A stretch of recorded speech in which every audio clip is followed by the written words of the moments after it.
as of now.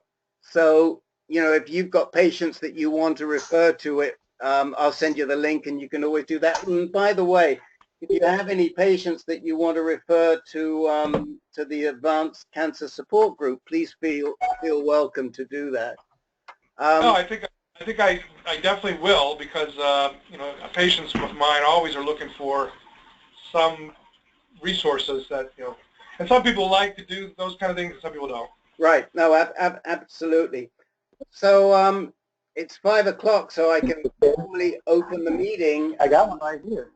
So I'm going to, first of all, I'm going to ask everybody other than myself and Professor Bill Burhans and Dr. Sam Denmeade to mute their mics. And I can actually mute from here, so I will, if I don't see you muted, I will mute you myself. That way we won't get any background noise. And I want to welcome everybody. This is Rick Davis. I should probably say that because there are people on this call who, for the first time in this support group meeting for the first time, and you don't recognize my voice. This is Rick Davis. You're listening to, or you are attending, a virtual support group meeting presented by Answer Cancer. We are sort of an evolution from the Reluctant Brotherhood that some of you may have heard of. We've been around in this format for about a year, but we've been conducting virtual support calls now for 4 or 5 years. And Answer Cancer hosts these calls, and we hope to host them for other diseases and other cancers as we find moderators that are willing to do it. And just as a quick plug, we do have a caregivers call tomorrow. You'll find more on the website, and that's for caregivers of any type of cancer. So if you know and have caregivers that would like to attend, please ask them to check. Now, let me see if I can I just want to sort of quieten people down or just mute people so we don't get that background noise. So forgive me for just taking a second to do that. Okay. So that's who Answer Cancer is. I have just a couple of things that I'd like to say before we get into the presentation. First of all, this session is normally a virtual support group session. Just like a support group that you would walk into in a room, except we do it online. You can attend by through GoToMeeting, and I see that the room is already full on GoToMeeting. So if you are with us on GoToMeeting, you'll see how we work. If the room is full, you have to attend by telephone, and we'll have a lot of callers, I'm sure, people trying to get into GoToMeeting right now who are told the room is full, and they'll come in on the phone. We also have a Facebook page, so those of you who are on Facebook, please follow us, and we also have a Twitter feed. We record all of our advanced group meetings. The men who participate are aware of this, and there are a lot of people who listen to the meetings afterwards. We try to annotate what we've discussed in those meetings. So you can go to either our webpage, our Recordings and Calls webpage, or if you want to go further back, you can go to YouTube, our Answer Cancer site on YouTube, and you can listen to meetings that we've held over the last year and special presentations. This session will be posted online probably by about 9 or 10 o'clock tonight. So if you miss anything or you want to listen later, that's where you'll find it. I want to thank in particular Wayne Pomanovsky, who made this possible, because Wayne is a patient of let me see if I can just silence number 3. So if you're, again, if you're you're on the phone, if you could just mute for us so that we don't get any background noise. Do you have any extra paper you can write stuff down? In here. Guys, we can hear you, so just if you could tone it down just a little bit. And I'm trying to do several things at once here. So again, I want to thank Wayne Pomanovsky, who made this possible, because Wayne is a patient of Dr. Denmeade's, and he wrote me about 3 or 4 weeks ago and said, would we like to do a presentation with Dr. Denmeade? And of course, we were thrilled to do that. I think that it's really a exciting opportunity for all of you to hear from the horse's mouth, so to speak, about this this therapy.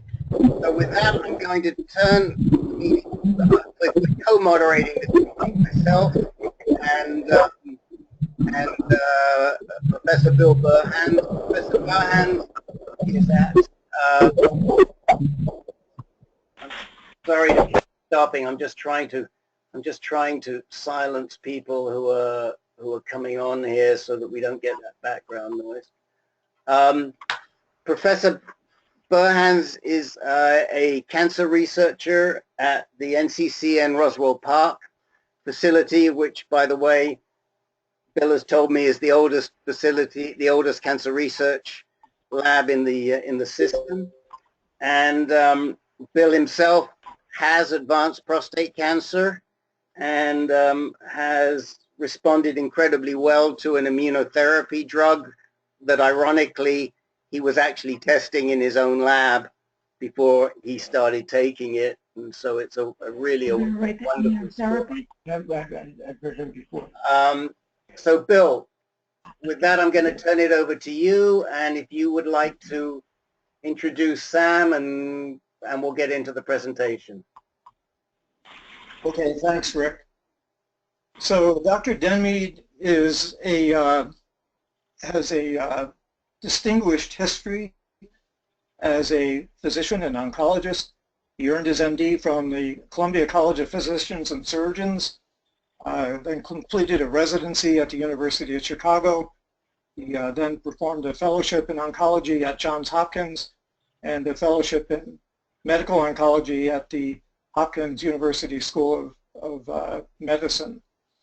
He's a professor of oncology and urology at Johns Hopkins and the co-leader of their prostate cancer program for the Hopkins Kimmel Cancer Center. He also has appointments in the Department of Pharmacology and Molecular Sciences and Department of Biomolecular Engineering, and his areas of clinical expertise include bladder cancer, kidney cancer, prostate cancer, and testicular cancer. So let me be the first to thank Dr. Denmeade for providing us with this lecture today. I'm especially anxious to learn more about this therapeutic modality, as I'm sure many of the rest of you are as well. So I'm going to keep track of questions as Dr. Denmeade gives his presentation. And ideally, what you would do is send your questions to Rick by email. Is this correct, Rick? Yeah. And then you're going to post them. You're going to post them to the chat window. Now, Yeah, Rick, how about those that are participating on their phones? Will they be able to? How will they communicate their questions? So here's what we'd like you to do if you have questions for Dr. Denmeade. If you are online on GoToMeeting, please put them into the chat box, and I will, both Bill and I will be monitoring the chat box. If you are on the telephone, send me an email to info@ancan.org. That's info, I-N as in Nancy, F as in Freddie, O, at ancan, A alpha and Nancy, C Charlie, A alpha and Nancy, ancan.org. And if you send me the questions, I will have my email open and I will forward those questions on to Bill. Bill will edit the questions, select the questions, and he will be your mouthpiece, and I think that will proceed that way. Okay. And we our plan is to address questions after Dr. Denmeade's talk is finished. Okay. Sam, go to All right. it. Thank you. Thank you. Okay, I'm ready to go with all that introduction. Thank you for the introduction. I'm really excited to be here. I'm sorry I don't have a webcam. I'm not much to look at anyway, but so staring at me for an hour is probably not the best thing. And Hopkins doesn't pay us enough to have webcams, so I don't have one. No, I certainly wish I could be in there with you. So I'm going to talk, many of you are familiar with this, many of you aren't, about what we have called bipolar androgen therapy. It has nothing to do with bipolar disorder, although now I get a lot of emails from psychiatric meetings and things about my expertise in bipolar disorder. So it's a name we came up with, and I'll sort of explain what it means in a moment. Just a quick overview of what I'm going to talk about. Since everybody has different backgrounds, I'm going to spend a little bit of time on some background about androgens and androgen signaling. A lot of you may know a lot about this already, so you can have a cup of coffee or tune out for a while. Kind of some rationale why we're doing this, and then some results from a pilot study, and then the study we're doing called the Restore study. A little bit of information about the larger study we're doing called Transformer, and then some thoughts about future directions in men with using this approach in men who have castrate-resistant disease. And then I added a few slides at the end about a trial we did where we tried this as kind of a first-line therapy in intermittent hormone therapy, and we just published a paper about that last year. So I guess what we're not talking about today are the other things we use testosterone for. So testosterone replacement, as you're all aware, is a big business and a lot of debate and controversy about who should do it, who should not. Tons of stuff out there. We're not talking about that today. We're also not talking about testosterone that's used in another way, which is as a steroid. Although I've gotten a lot of interest from various groups about this as well. And it is amazing what you can buy on the internet if you want. So we're not talking about that either. What we're going to be talking about is using testosterone, high-dose testosterone, as treatment for prostate cancer, and the bipolar story is what we're going to get to. So first, just some simple stuff. What is an androgen? I think everyone needs to understand that when I say testosterone, I'm referring to a family of chemicals. So testosterone, dihydrotestosterone, all these things are something called steroid hormones, which bind to a thing inside cancer cells called the androgen receptor. I'll talk a little bit about that in a second. Androgens are very important primarily for sexual differentiation. So as the fetus is developing, if there's no androgens and you have an XY, a male, you end up with a female. So the default shape of a human is a female, unless you have a little testosterone in there. Testosterone is also important for the primary sex characteristics, so making sperm and making all and sort of maintaining the sex tissues like the prostate, the penis. And then finally, testosterone is very important in a lot of other things: bone density, muscle, libido, hair growth, hematopoiesis, which is making red blood cells in the brain. There's lots of important things.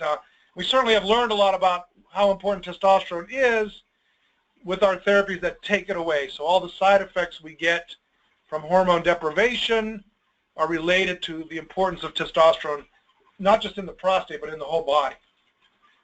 So what is a steroid hormone? These are some chemical structures. I don't expect you to understand what they are. It's basically carbon, oxygen, and hydrogen. But you can see that this shape is a very important shape in nature. So all of these steroid hormones look the same. They have the same shape with different things hanging off the side. And they're interchangeable. Testosterone can be made into estrogen. It can be made into dihydrotestosterone. Progesterone is a precursor for all these different compounds. So again, when I talk about steroid hormones, this is what we mean, this shape of molecule. And then how do we make these things? And so this is a very complicated thing in the body that involves lots of different tissues and organs. So it starts in the brain. A part of the brain called the hypothalamus makes something called LHRH, which is a hormone that moves from the hypothalamus part of the brain to a gland called the pituitary gland that sits right under the hypothalamus. It makes another hormone that gets in the blood and goes to the testicle, and there the testicle makes testosterone out of, starting with cholesterol, a bunch of chemical steps to get to testosterone. We know that other things can make testosterone. The adrenal gland, the muscle makes some testosterone, and this testosterone gets into the blood and goes all over the body and affects lots of tissues. In the prostate, relatively specifically in the prostate, there's an enzyme that converts testosterone into something called dihydrotestosterone, which is a more potent form of testosterone. It binds better, it's a stronger form, and then once it's in the prostate, bound up as it is, it then does all the different things that testosterone does in the prostate to stimulate things like growth, make more PSA, make fluid for the semen, etc. So I use this analogy to talk about this story with my patients a lot, and so I thought I'd make a slide out of it. So I talk about the androgen receptor, and I think of the androgen receptor like a baseball glove and the androgen like a ball. And for this to be active, the ball has to be inside the glove to form an active complex. And as you'll see later, most of our therapies really are about trying to disrupt the ball getting into the glove. So in a more complicated way, the androgen receptor is a protein, and it has a couple different parts. It has a part that's a signaling part that other proteins stick onto. It has a part that's called the DNA binding part, so this receptor has to stick on the DNA to do things. And it has a part that androgen binds to. And you can see there to the right on the slide, without androgen, the androgen receptor is in a certain shape. And then when androgen, in this case DHT, this sort of reddish purple diamond, is available, the receptor binds to it, changes its shape, moves into the cell nucleus, sticks on the DNA, and then does and activates all the genes that either prostate or prostate cancer use to grow, to survive, and then to make things like PSA, acid phosphatase, other growth factors. And so the goal of all the therapy is really to disrupt this process, at least the standard therapies that we have. So turning to the prostate itself, I'm sure all of you know where your prostate gland is, but I once had a student who did not at one of his exams, which was shocking to me. So I always try to include a picture to show where the prostate is. So it sits right underneath the bladder.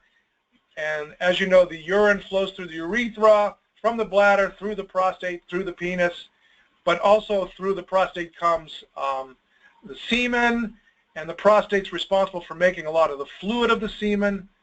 But we still don't really exactly know what the prostate does in terms of its primary function. We know it's involved in fertility in some way, but you could take out the semen or the sperm from a man and still fertilize an egg. So the prostate isn't critical for that. But it causes a lot of problems, even though we don't know what it does, and it's really small, but it's really one of the major problems of a man as he ages. First, most men get what's called BPH. Almost all of us will get this by the age of 80, and that gives us lots of issues with urinary problems. We also know that a lot of men walk around with prostate cancer. It's thought that up to 40% of men by the time they're 40 have some microscopic prostate cancer. Now, fortunately, in most men that doesn't progress to become clinically significant, but certainly there's a lot going on there that we don't understand. And there's about 220,000 cases a year now. The number of cases has been declining, as has the death rate, thankfully, but still a good number of men unfortunately die every year from prostate cancer. So the original therapy and thinking about prostate cancer that had really started was way back in the 1940s. And the hero of this story is really this guy, Dr. Charles Huggins. and he was at the University of Chicago, and he was even there when I was a resident there, although he was about 85 then, and no one really knew who he was by that point. But he was a brilliant guy, and you can see the date on this study is 1941, and he was the first guy to show that you could treat advanced prostate cancer by lowering testosterone. And he wrote these 2 papers in 1941, which really changed how we treat prostate cancer, and at the time, really almost a miracle for a lot of men who had very advanced cancer. We didn't have PSA at that point. And so he made a huge impact, and he won the Nobel Prize for this story later in the 60s. And he was able to show that in 1940 that you could use a biomarker to really look to see if a treatment was actually working. And that kind of anticipated a lot of what we're doing today. So getting back to this glove and ball, most of our, or all of our hormone therapies right now, as I said, this is how they work. They try to disrupt the ball getting into the glove. So one way you could do that is just get rid of testosterone. So you can cut off the testicle, you can give Lupron to shut off the testicle, you can give drugs like Zytiga, abiraterone, which turns off the enzyme that makes testosterone. And so you end up with an empty ball. Or you can give things that block testosterone getting into the glove or into the receptor, things like Casodex and Xtandi. And these are things that kind of are shaped like testosterone, but when they get into the glove doesn't work quite right because testosterone can't get in there. It's close to the shape, but not quite the shape. And we're very good at this, making drugs to block testosterone. These are all the drugs that we have since the 1940s. You can see in the 40s, most of what we focused on was surgery. So we cut off the testicle, we cut out the adrenal gland, we even cut out the pituitary gland. And then later we started to have all these different drugs, which really all of them do the same thing in some way or another, is blocking that interaction. And we've now, in 2016, reached this point. Many of you on the call are probably on some part of this, and the arrows kind of go all over the place. So the flow of this is variable. But for the most part, most men receive primary hormone therapy. We're using more chemotherapy now with primary hormone therapy. Everybody reaches this, unfortunately, this castrate-resistant phase, and then we do lots of things. We try more hormone therapy. We have non-hormonal therapies. There's a lot of clinical trial interest right now in lots of things. Some big themes are immunotherapy, PARP inhibitors, some interest in PSMA targeting, things like that. But this is the current paradigm. So turning backwards to Dr. Huggins again, kind of back to the future. Dr. Huggins, this is an idea I'm working on, but he's a guy that proposed it 50 years ago and really thought of 2 different ways you could do this. One is to deprive the hormones, and we've seen 75 years of that. But then the other way he proposed was you give a lot of hormones to interfere with the hormone receptor. Unfortunately, no one really listened to that part of the story, and so we haven't seen a lot of research in that area. Dr. Huggins went on to do this approach, even though he was a urologist. He went on to do this in breast cancer with estrogen, not really focused on prostate cancer at that point in his career. So this is one of the credos I've lived by about this idea, which is by Albert Einstein: for an idea that does not first seem insane, there is no hope. And so at first, when you think about this idea, many of you out there, your doctors have worked with you, and you've been almost Pavlovian kind of reflex that you can't have any testosterone, it's the devil. And so when we first proposed this idea, most of the people thought we were pretty crazy, and we probably were. And so maybe that's why it works. So we'll talk a little bit about that road, but I have this over my desk at work, so I thought I'd share it with you. So why would this work, and why do this? And so I've been using this slide in a lot of the presentations I do, and it's a slide that has really nothing to do with prostate cancer. It's about shrimp. And so these are shrimp that live in the Great Salt Lake in Utah. They're called brine shrimp. There used to be, you all probably remember, in every comic book, there used to be an ad for sea monkeys that you would buy dried, and you throw them, and you get these animals. This is what they were. And these are harvested and they're used as fish feed a lot around, in aquariums. But these are incredible animals, so they can live in incredible conditions in salt water that's 10 times more salty than the sea. They live in crazy temperature ranges, but if the snow melts too fast in the mountains, this is in Utah, and it floods the lake, all of them die. So they basically get killed by water, even though they can tolerate all kinds of different conditions. Because they can't adapt to the change, they die by sort of shock. And so I kind of think about hormone therapy like that. It's kind of a shock. So the cancer's living in this nice testosterone stable environment, and then we give a therapy that takes the testosterone to zero. And that's an incredible shock. It's the major growth factor for the cancer, and it's gone. And so we know that very rapidly people respond. And so most of the response we see in patients is within the first few months. PSA plummets, tumors shrink, pain gets better. And so we go through this shock phase, and then we reach a phase that's PSA is undetectable maybe or low.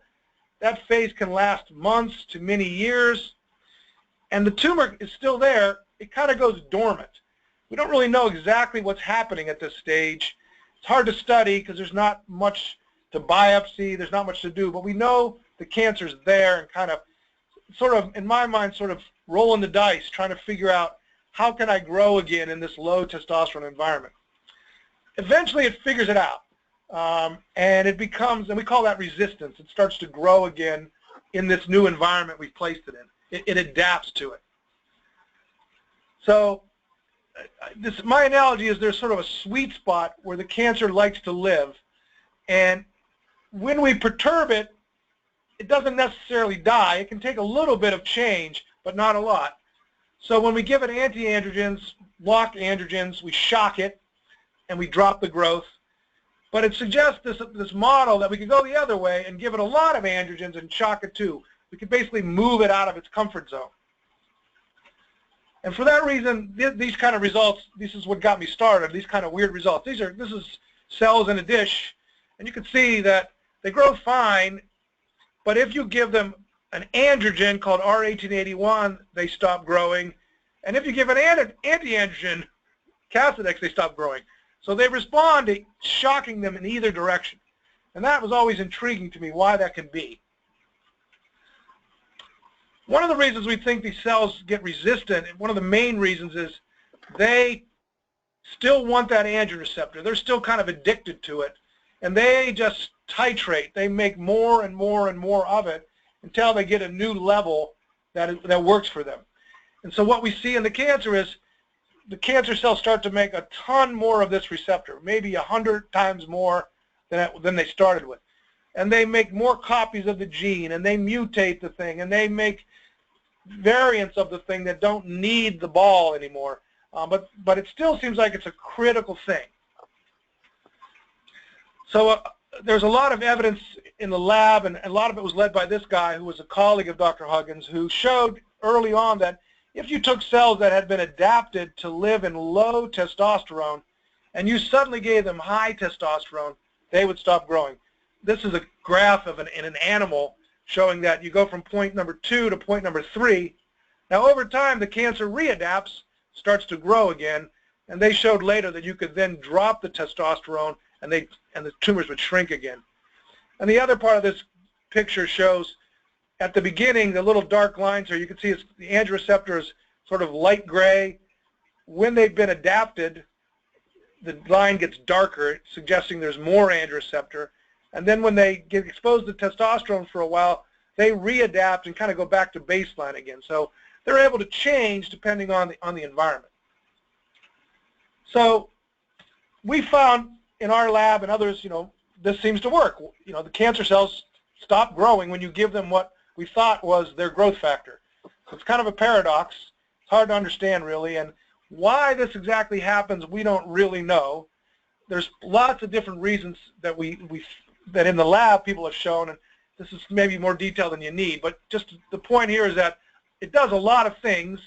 We're not sure which one of these is the critical thing or if all of these things are the critical thing, but certainly giving high-dose testosterone has a profound effect on the cell. Some cells don't care, some cells grow a little better, and then some cells, about a third of the prostate cells in the lab, stop growing when we give testosterone. We also know that the dose is important. So when you give a little bit, either nothing happens or they grow a little better, and then when you give a lot, they're blocked. And we see this if you look at them. So these panels, B is what these cells look like under the microscope. D is what they look like with a little bit of testosterone.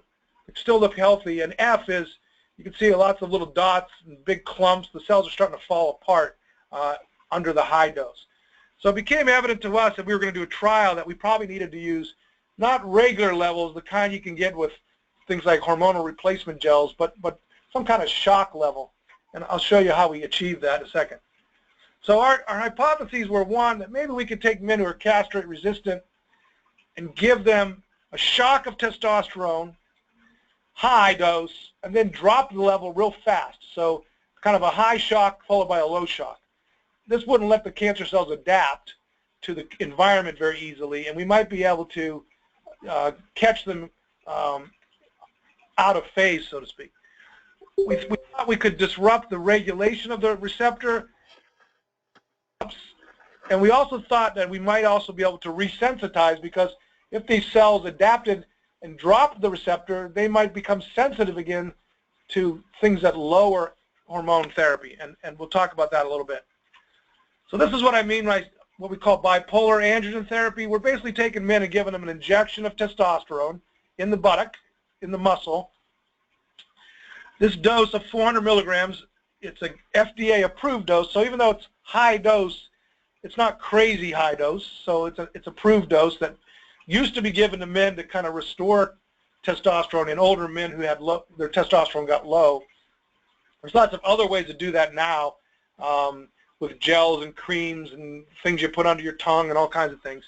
But we're using an FDA-approved drug, testosterone cypionate, and we called it bipolar to reflect that we're moving quickly from really low to really high. So these two sort of polar extremes. The testosterone here, when we injected, we had our level here was 1,500. The lab stopped measuring it, but we know from other studies we probably get 2,000 to 3,000. A level in a man who's about 70 years old is probably 200 to 300, and then a castrate level is really 0. So this is a big change in the level that happens really fast. And so we started with a pilot study. This was funded by I had a patient of mine who had prostate cancer, metastatic prostate cancer, and amazingly, while he was suffering from it, he started this small foundation and raised money, had golf tournaments, did all kinds of things, and it helped support my lab. And then later, he supported this small study with some seed funding. And initially, we did a combination of testosterone and etoposide. Etoposide is a chemotherapy that blocks DNA repair. And there was some evidence when we started that maybe that's how this works, that testosterone can cause breaks in the DNA, and if you block repair, the two could work well together. What we found was a lot of the men kept responding. We did this for 3 cycles, and if they responded, we kept them on it, just testosterone alone, and they kept responding. So we weren't sure the etoposide was helping, and we certainly saw that it was making men sick. It made them lose their hair, a lot of nausea, fatigue, anemia. Sadly, we had one man die on the study from sepsis, from his blood counts getting too low. So, but we were really encouraged, and I might even say shocked, to see this kind of response. And so some of the men, when we first gave the testosterone, their PSA would jump up right away, and then, to our surprise, start to drop. And you can see this patient here, this is an example, ends up getting this treatment for 18 cycles. This is an example of what his big lymph node in his pelvis did, kind of shrunk quite a bit. And then we also saw when we stopped the testosterone, we had even a further response once the man was castrated again. So we saw this in a good number of the patients, and it was quite exciting to us. Overall, about 30% of the guys had what we, in our business, count as a response, which is PSA went down by 50%. About half of the men had some shrinkage by 50% of their tumors. This was mostly in lymph nodes. The bone changes were a little bit harder for us to see, Most of the men had stable bone disease, not worsening disease. It was pretty safe. Really nobody started with pain, and nobody developed pain. And I'll talk about pain a little bit later. And some of the men stayed on a long time. In fact, one man was on it for 3 years. The men felt really good. A lot of the men who had lost their ability to have sexual function were extremely happy when it came back. And a lot of the men didn't want to stop the therapy even though their PSA was going up because they felt so good. And to our surprise, all of the men that we put back on some kind of hormone-lowering drug, it worked again. And a couple of the guys, even a drug that hadn't been working, that they were failing, we put them back on the same drug, and it worked. And so all of that was really interesting, and it allowed me to have this weird experience where I live off of grants here at Johns Hopkins, and I often will send the same grant into more than one place because the chances of getting the grant is very low. And with this approach, I had the weird experience of getting 2 grants at the same time, which has never happened to me before. And so that's allowed us now to do 2 different studies, and I'm going to tell you a little bit about those 2 studies along the way here. So the first study, I really like acronyms, so you can see this is one of my first acronyms, which we call the Restore study. And this study is taking men who have progressed on either abiraterone or enzalutamide or both, and then giving them this treatment with testosterone alone, and then seeing what happens. So 30 men on the study will get either enzalutamide or abiraterone enzalutamide, but whatever they got last, if it's enzalutamide, they would get re-exposed to that. The same is true for abiraterone. They all stayed on continuous block of their own testosterone production with Lupron or things like Lupron, because we wanted to be able to control the testosterone. And so we've now able to now finish the part of the study where the men who were on enzalutamide, we're still recruiting for the abiraterone arm. So I was going to show you some of the data we have on this study. So some of the eligibility, they had to stay on hormones, they had to have a rising PSA, they had to have some kind of disease we could measure, and then we didn't allow anybody who had anything worrisome, like spinal cord issues, problems with the urinary tract.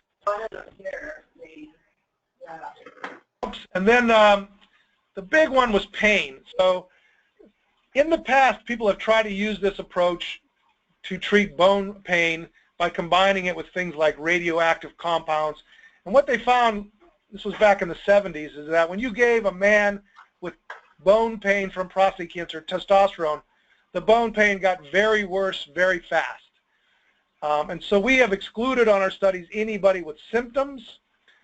We've had a few men that we misjudged the symptoms thinking they had arthritis when it was pain from prostate cancer. And just like back in the 70s, we saw the pain get very bad, often before they even got home from the clinic. It's interesting why it happened so fast. We're not sure what's going on. It's definitely not making cancer cells grow. It's probably stimulating some kind of inflammation in the cancer. Most of those men, the pain goes away within about a week, and a bunch of the men, we only had a handful, 3 or 4, but I shouldn't say a bunch. In those men, it seemed like the pain didn't come back. But we've been really hesitant to, induce bad pain if we can avoid it. So this is the PSA response we saw. So you don't have to care about the colors. This is something we call a waterfall plot. We use this a lot in oncology. So the bars below the line are the people that had a good response, and the bars above are the guys that didn't. Of course, again, we get excited if it's more than a 50% drop. So you can see about half of the guys had a drop in a PSA, and just like their earlier studies, about a third had a big drop. The other piece of this is one of our mechanisms I mentioned earlier was we thought from some studies in our labs of our colleagues here that testosterone might be able to break the DNA. So many chemotherapies cause a single break in the DNA. Most chemotherapies do not cause a double-strand break. Often double-strand breaks can be lethal because it's really hard for the cancer to glue that back together. So you can see here, this is just an image of the cancer cells treated with DHT. all those little pink dots are places where the DNA is broken. So you can see the control that didn't get any therapy has a few, and the ones that got DHT have a lot. So with that in mind, we were starting to explore why is this working in some of these guys. And I'm going to show you response of one man. This is our best response. So this is a man who got a lot of different treatments, as you can see, a lot of hormone treatments. He came on the study with a PSA of around 10. We started the testosterone. He basically had a complete response. So all of his PSA went to 0, and all of his disease disappeared. He was on the study for about 2 years like that. Recently, unfortunately, first we thought we cured him because of this, but in the last month his PSA has gone up to 0.2, so we probably didn't cure him. But we had a really profound effect, and so we started thinking, if we could just figure out this one guy, maybe we can get on to something. So the first thing we did is some genetic testing on him, and to our surprise, he had 2 mutations in very key DNA repair enzymes, BRCA2 and ATM. So we're now going back in our study and starting to look at, the other guys that responded. Is this a feature of that? And maybe that's a marker for who would respond to this. So just an overview of where we are. These are the 30 or so, 29 guys on this first part of the study. Again, as I mentioned, about a third of them had a good response. When we looked at their x-rays, about 15% had tumors that actually shrank, and the rest of them had, for the most part, stable disease. A lot of it that was in the bone, and then a few men actually showed progression of their disease. In terms of safety, it was really, like the first study, pretty safe. The biggest side effects we see are some tenderness in the breasts. Some men get some swelling. We had a few men have some pain develop, but very low grade. Not always easy to know if it's cancer pain or not, but that was our score. A couple guys had some bad things happen, and we don't know, again, if that's related to testosterone or, things like a heart attack. These are older guys, so they're at risk of heart attack anyway. Pulmonary embolism, again, could be due to testosterone, but also is a risk for just from prostate cancer. So we've only seen these in individual people, and so we're not totally clear how it's related. And then, of course, we saw very positive effects. Most of the men feel a lot more energy. We certainly see their blood counts go way up. And those men who could have erections, get their erections back, it certainly is a way to make your libido go through the roof. And sometimes it's frustrating for men who can't have erections because they have libido, but they can't do anything. And one of my patients complained that he chases his wife around now, but when he catches her, he can't do anything. So that's been, a good thing and a bad thing, I guess, depending on how you look at it. And the other part of the study was looking at, well, what happens when we take the people off the testosterone? Can we resensitize them if we give them enzalutamide again? And so, or Xtandi. So here we found that most of the men, the PSA goes back down when we give them Xtandi. Now these are all men who had been on Xtandi and the PSA was going up when we started. So we were pleased to see that in a lot of the men it goes back down. Unfortunately, most of those men, that PSA response is short-lived, so it's somewhere between 3 to 6 months. Again, I like showing my extreme responders. We've had 1 or 2 patients have a response like this, though, where they have a dramatic decline in their PSA. And again, this man also had mutations in this DNA repair, although these are mutations that we're not sure what their significance is. They hadn't been described before. But it is intriguing that in both of these extreme responders, we did see something related to DNA repair. So the other part of the study that we looked at is, you all may be familiar with the story or not about the androgen receptor variant. This is a kind of thing that it's hard to conceptualize, but I'm going to do the best I can. So basically, the way I explain this to patients is the cancer can start making a variant of the androreceptor that basically is a glove that doesn't need a ball. So it can still signal in the nucleus of the cell without androgen. So here I just showed in a cartoon, you can see that same cartoon we used before. I've just cut off the part of the protein that testosterone sticks to. And so in studies done here at Johns Hopkins, we now have a test for this, and I think there will soon be a test that will become a standard test around the country. But in this first study, we looked at guys who either didn't have or did have this variant. It's called variant 7. So you can see the blue bars. If you were variant 7 negative, you had about a 50% response to these drugs. But if you had the variant in your blood, variant positive, nobody responded to the drugs. We've done a follow-up study in a larger number to confirm that, although it looks like the response is very low, not zero, but low. The other thing we started to see was if you had that variant, your disease was probably a worse disease and probably grew and progressed faster. And we don't have enough evidence yet, but it's looking like patients like that might die faster. So we're starting to think about other treatments that we can do in this group. Well, one of the interesting things about the androgen or the testosterone is we're looking at the men in our study who have the variant, and so we had a cohort here of 6 of them out of a total of 17 men that we could sample. And so we had 6 men that were positive for this variant, and all 6 became negative when they got on the testosterone. And some of those men actually responded to testosterone well also. So we're excited by that, and we got to sort of follow up what that means and whether by knocking down the variant you could add another drug here in combination is what we might want to explore. Unfortunately, when we put the men back on abiraterone or enzalutamide, the variant comes back on pretty quickly. So the machinery kind of stays there, and we're still working the details out of how we might take advantage of this information. So the other thing is an ad. We're about to open a 3rd arm of the Restore study, and this is an arm for men who are just newly castrate resistant. So their PSA has started to go up. They haven't had any other hormone treatment. We think this might be the best place to use this therapy with testosterone because the cancer cell has not adapted in other ways yet. And so that arm is going to be 30 patients. It's going to be here at Johns Hopkins, and it will open probably next month.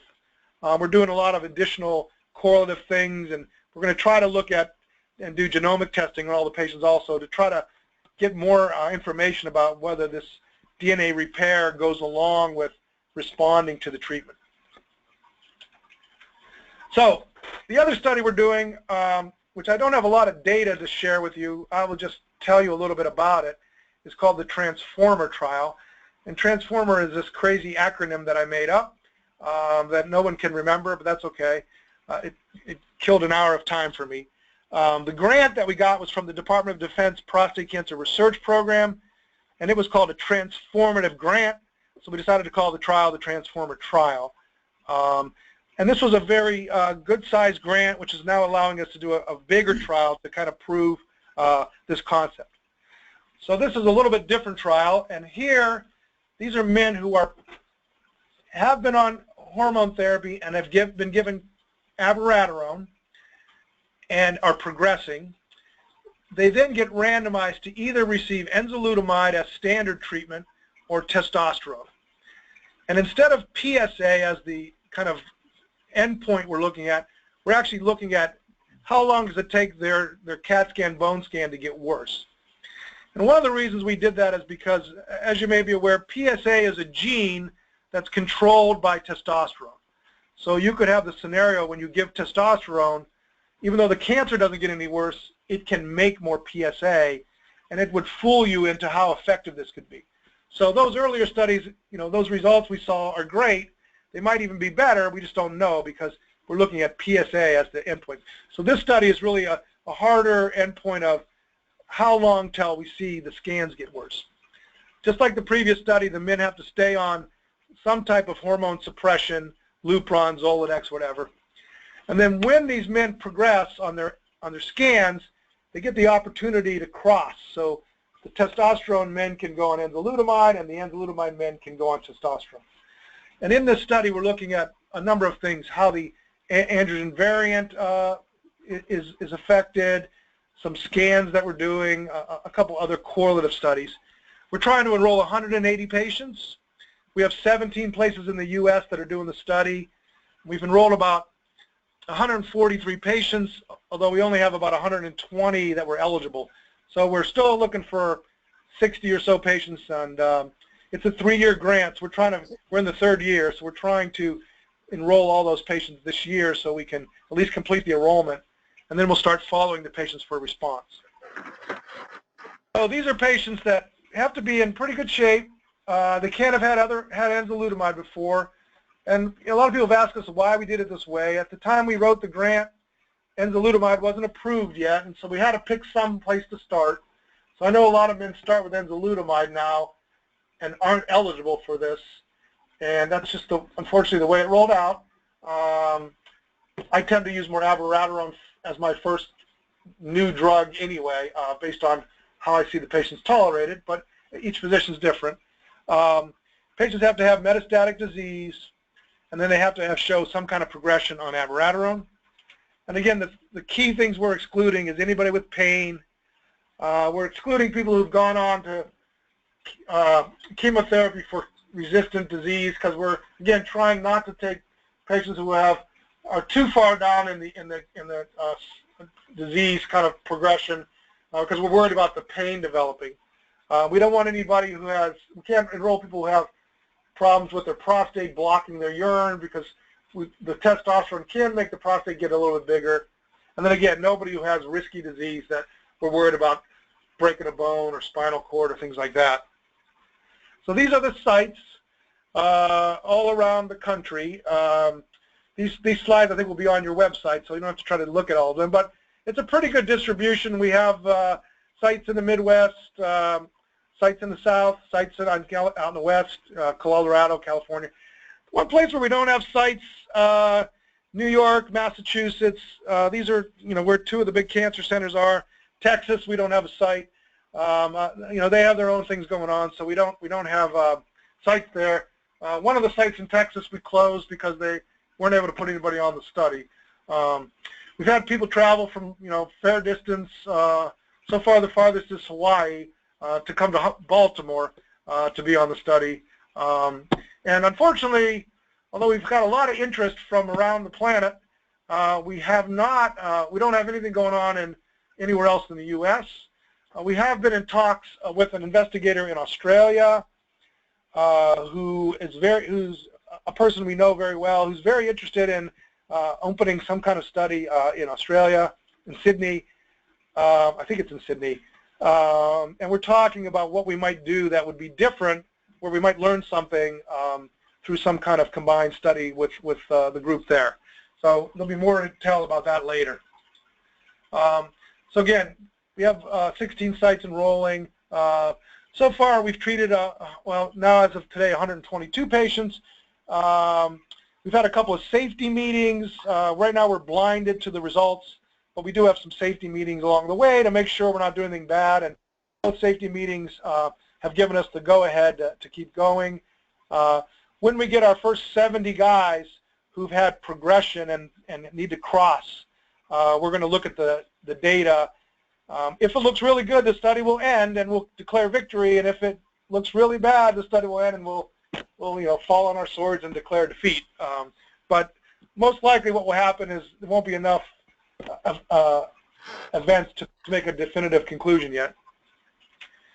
I want to show you, this is the first guy on the study, and I only show this as potential to show you maybe the potential of this in my fantasies. So this is a patient who was on 2 of my studies. The first one, he was on testosterone, I showed you earlier, for 18 cycles. We took him off testosterone. He had a nice response to being castrated again, started to progress, put him back on testosterone, and then at that time a study became available of abiraterone, which we put him on. Unfortunately, he didn't respond at all to abiraterone, had progression, and so we challenged him for the 3rd time with testosterone, and he's had a 3rd response, and now we're going on our 6th year together with basically treating him with on and off with testosterone, I guess. So it shows at least some potential. he's also the first man that we treated with a lot of liver metastases, and to my great amazement, he had a nice response with his liver lesions disappearing on his first scan. So there's many questions to answer with this approach in this castrate-resistant population. And I guess the first question we're going to learn is, should we keep doing this? We're hoping we'll get a good sign from this big study we're doing to say yes to that. The second question we're faced with is, how do we move forward with this idea? This idea does not involve a drug company. Testosterone is generic. So it's really been based on getting some funds. So we're struggling with really how to go, what's the next step. Our thoughts are the next steps would be some kind of, intelligent combination therapy. So if anybody's on the line and has $1 million they're not needing and want to cut a check, we'd love to share it. Or if somebody on the line knows 1 million people who wants to give us $1, we take that too. So we're trying to find ways through philanthropy, maybe other grant mechanisms. It's difficult once you get a bunch of grants to try to go back to that well. The grant agencies often will say, well, this isn't novel anymore. What are you going to do for me lately? So it's a bit of a struggle, and we're still trying to think about how to do that. Some questions are, what's the best way to do this? Is this shock, high, low the best way? Would it be better to give this as some kind of new kind of cream or something where we can, turn it off and on right away? One of the problems with the shot is the testosterone goes very high, and then the drop is variable. Some men at the end of a month, their testosterone is very low. Some men, it's kind of low, and we don't really know what's the best way. We've been doing it once a month, mostly for convenience for men who want to be on a kind of a routine cycle approach. We're looking at a lot of things we could combine with it. Could we combine other things that block DNA repair based on maybe a mechanism of DNA damage? Is there an effect of testosterone on the immune system? We think there is. We're studying that. We just opened a study at Hopkins. This is really goes back to the Einstein quote about insanity. So we're doing a study where we're actually doing bone marrow transplant in men, and our idea here is taking men who are newly castrate resistant, who haven't had a lot of therapy, probably young men, and these men have to have a female donor, and we think by using a female who doesn't have a prostate, that donor's immune system will see the prostate as a foreign thing once it gets into the new host. And we're also have a new way to do bone marrow transplants where just about everybody has a donor now. It doesn't have to be a perfect match. And as part of the bone marrow transplant, we're giving high-dose testosterone later on to try to stimulate the cancer cells.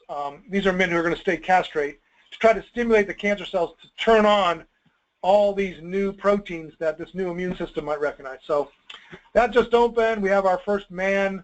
We haven't treated him yet, but hopefully we'll have some good results, and I can share that with you down the road.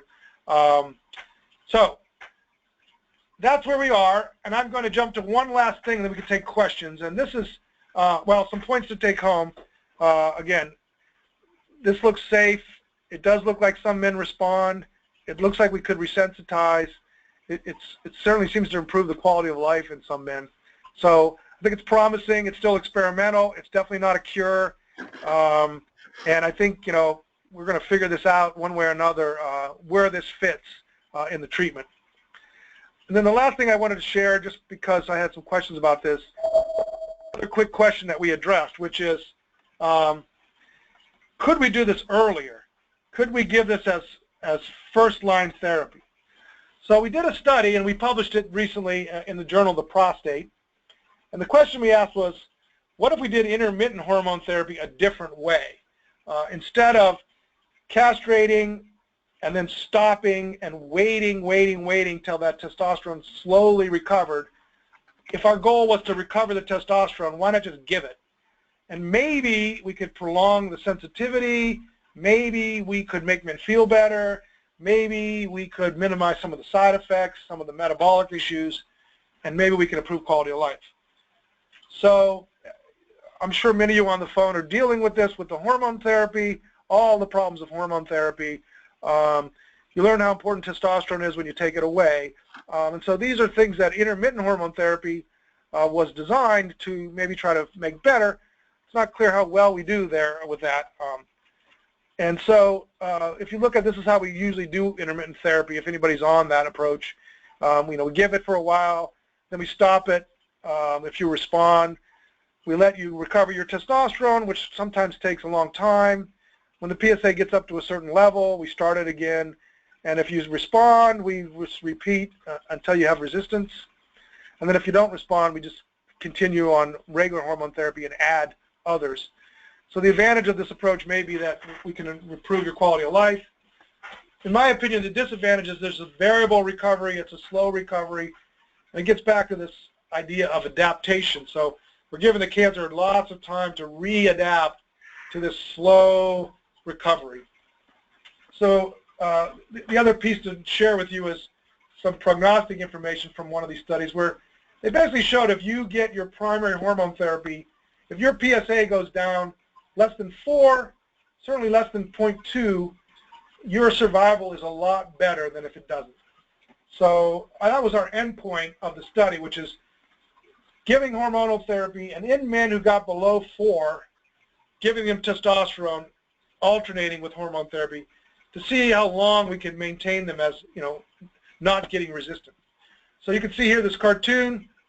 We called this the Batman study. And the Batman study was 6 months of hormone therapy. We kept everybody on hormone therapy, and then after 6 months, if you responded, you got 3 months of testosterone, and then 3 months back on hormone therapy, and then 3 months of testosterone, and then back on hormone therapy. And then we looked at how everybody did. So the primary endpoint was how many men would have PSA less than 4 after a year and a half. We estimated based on not a lot of good information, but what we could see from the literature that about 40% of the men would be like that.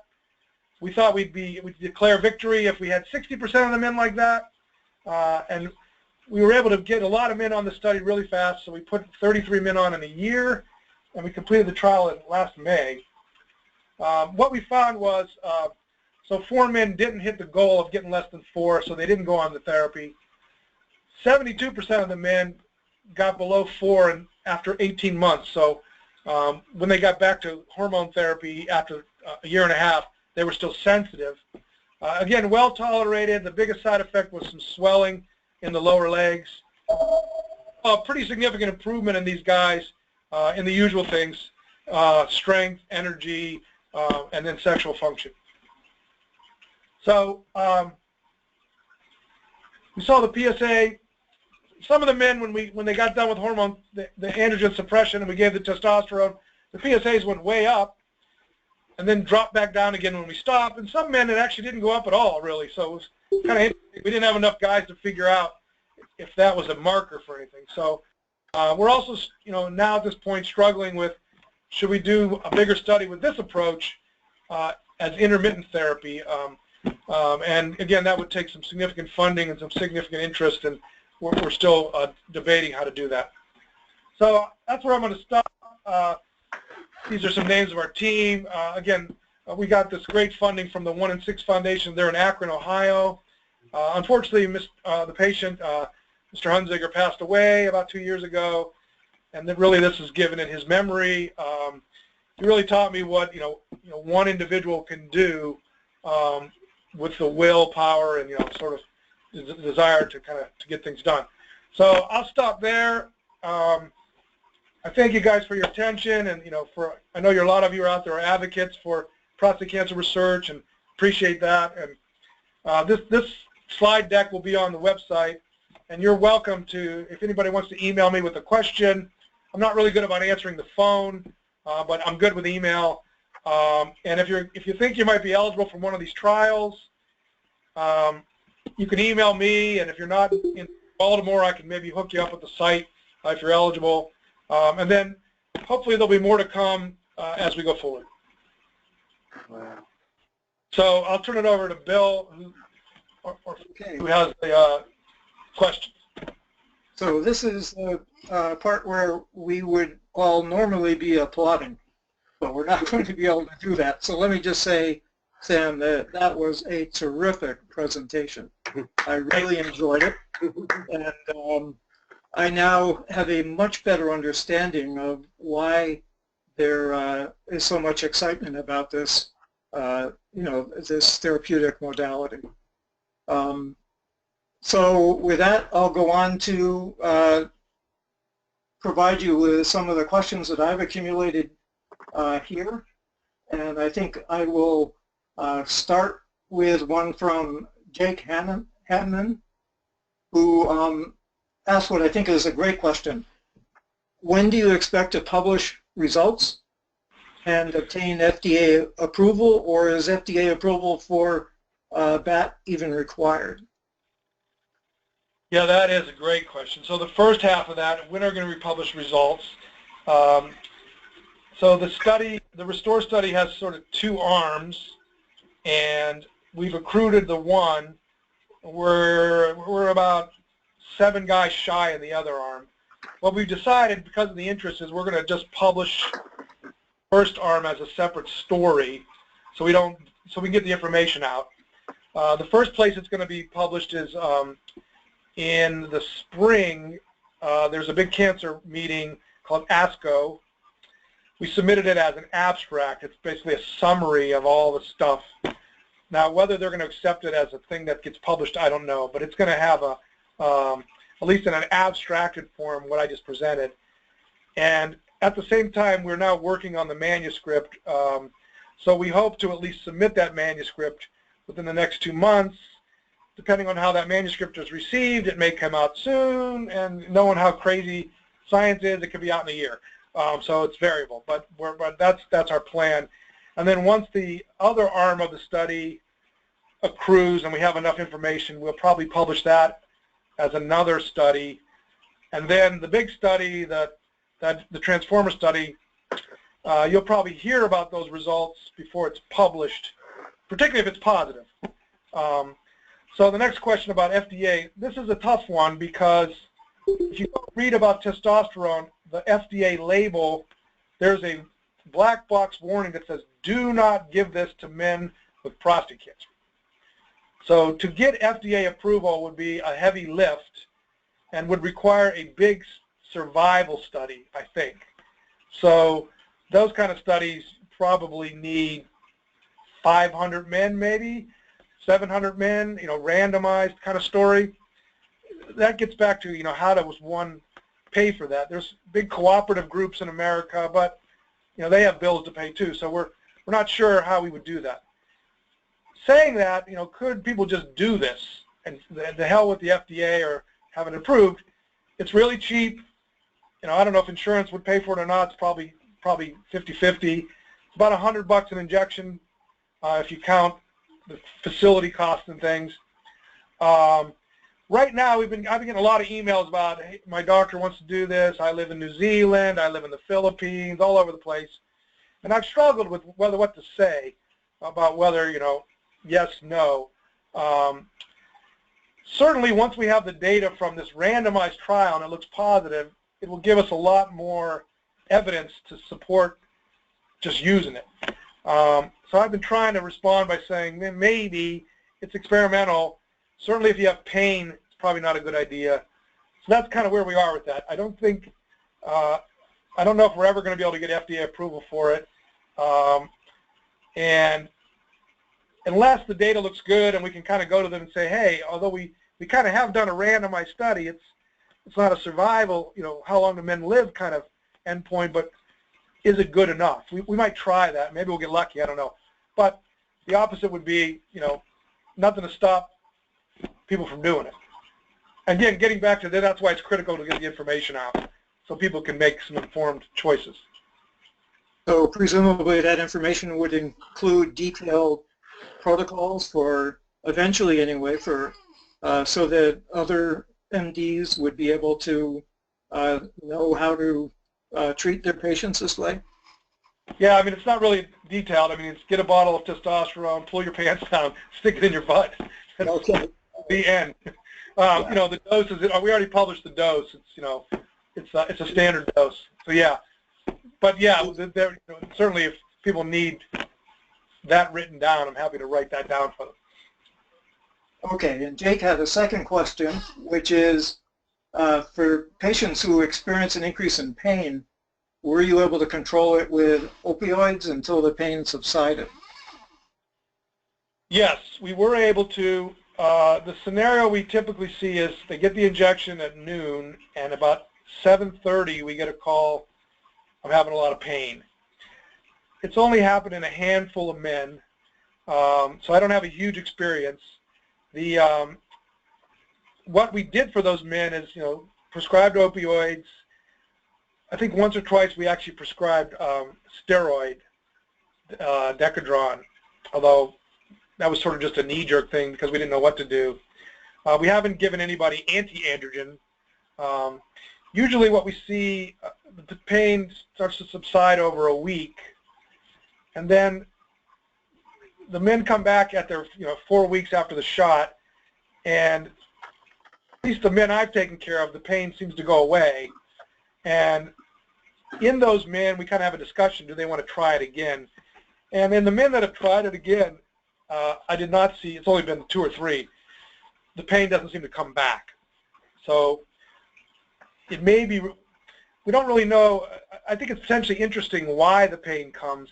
I think when you first give the testosterone, you get a surge in inflammatory things that make swelling in the bone that, you know, could be something that we might take advantage of because it could be an immune stimulant.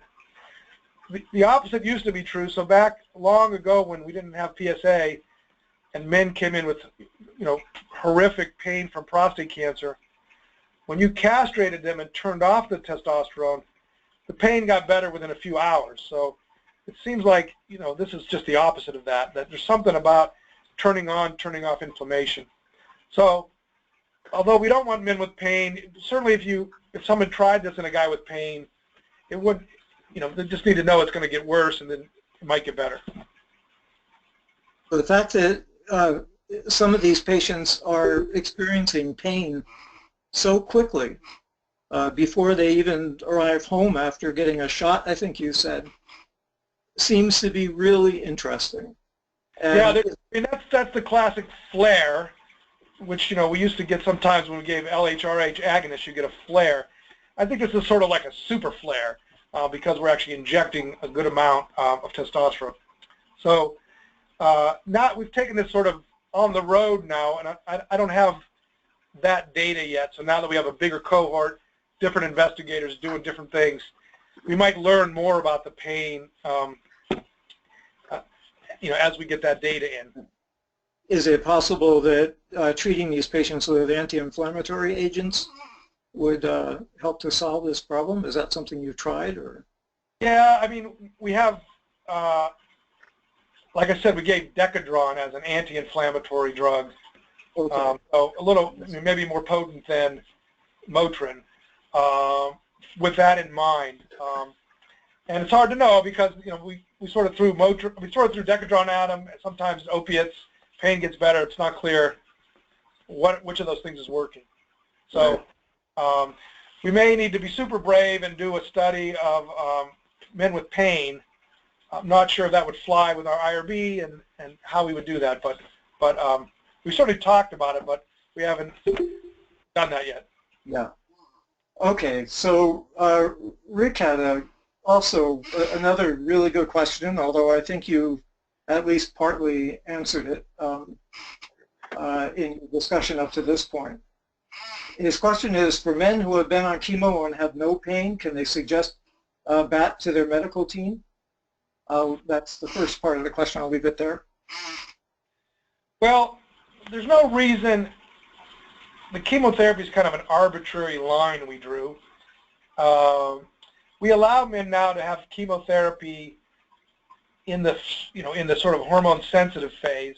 So a lot of men now are having hormones and chemo as their first-line treatment, and we allow men to have that and still get BAT. We restricted men who had more metastatic disease who were resistant who got chemotherapy, just because our worry would be that would sort of be a slippery slope where a lot of men would be either had pain or on the verge of pain.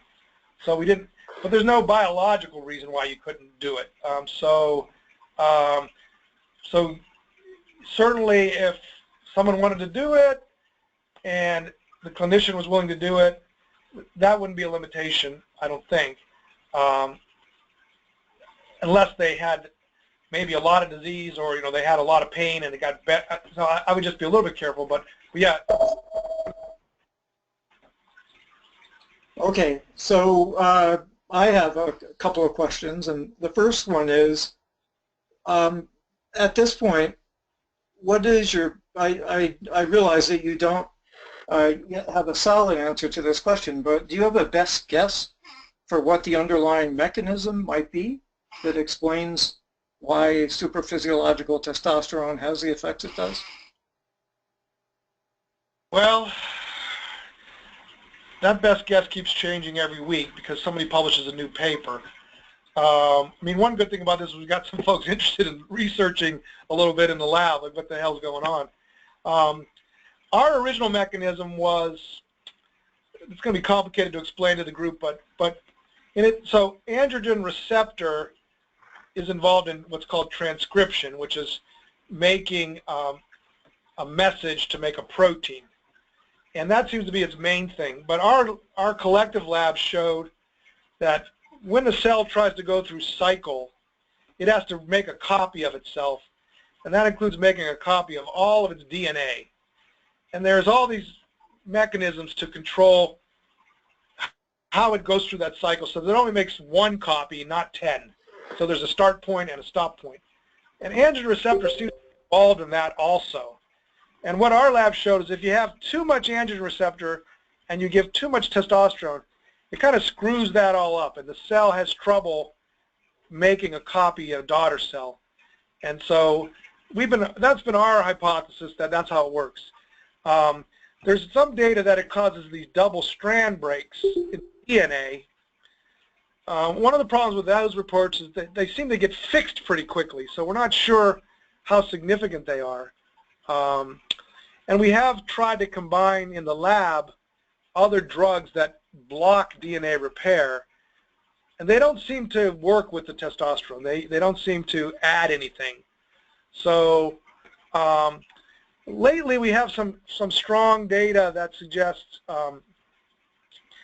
we may be affecting how the cell survives, and that may be related to DNA damage and problems with DNA repair. So so there's a lot of different things. I think the last thing, so my best guess right now is somehow it's involved in just regulating how the cell senses whether it should just chill out and do things that a prostate cell does, which is make PSA, make fats, you know, make those things and not grow, or try to grow, so that it seems like a lot of times that's what's happening. The cells just seem to, we use the word differentiate, they kind of just don't, they're happy, so they don't, you know, within a certain tolerance. We're also trying to study how does this affect the immune system. Androgen affects the immune system in profound ways. When you take away androgen, it causes changes in the thymus and other things about how the immune cells function. So we don't know if there's a role for it in immune therapy either. And so we're pursuing those two paths, immune therapy and something about how the cell senses its environment, its you know, survival and DNA kind of status, and then we're screwing that up somehow. Okay. But I'm keeping a running list. It's 2 slides long now of potential mechanisms of how this might work. Okay, great. I'm going to ask a quick question that is specific for my professional interest, so you don't need to provide a long answer here, but I'm just curious when you said that one possibility is that it's putting the cells into a sort of a quiescent state.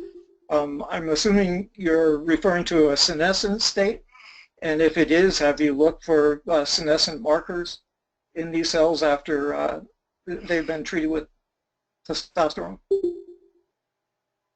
Yeah, so we'll have to sort of go to the sort of shop talk at this point. So there is a paper, there is a nice paper that shows that possibility. There's also papers that show that the cells turn on autophagy, which is the process where the cell tries to eat itself kind of to stay alive. And our evidence suggests that it may be autophagy, not senescence, although there's a fine line between those two, I think. And so the other question we're having is, in some patients that we treat with the testosterone, we see this big drop in the PSA, tumors shrink, and it looks like, you know, chemotherapy almost. But in other guys that we treat, the PSA kind of goes up and makes a jump, and then it kind of goes up slowly. Their disease doesn't progress, and there it seems like it's behaving more like something like a growth, you know, like a differentiation or senescence, where those cells are just kind of sitting there. So it may be that in different men, depending on, we don't know what, maybe the guys with the mutations are the ones that respond dramatically, and the guys who don't have those mutations respond differently. We don't know, but there's certainly sort of two populations. That second group we count as non-response, but we've had a couple guys stay on for like 2 years on testosterone. Their PSA is going up real slow. The disease doesn't progress at all. Their scans continue to look the same. So we don't know what to make of that. And so we're trying to tease apart those two groups. There's a third group that it seems like the disease doesn't care and it just keeps growing the usual way. So it's almost like there's 3 different groups. Okay, great. Thanks. So Peter Kafka has a question. Can or has BAT ever been used as an initial first-line treatment with no prior hormone treatment? Yes, in 1941.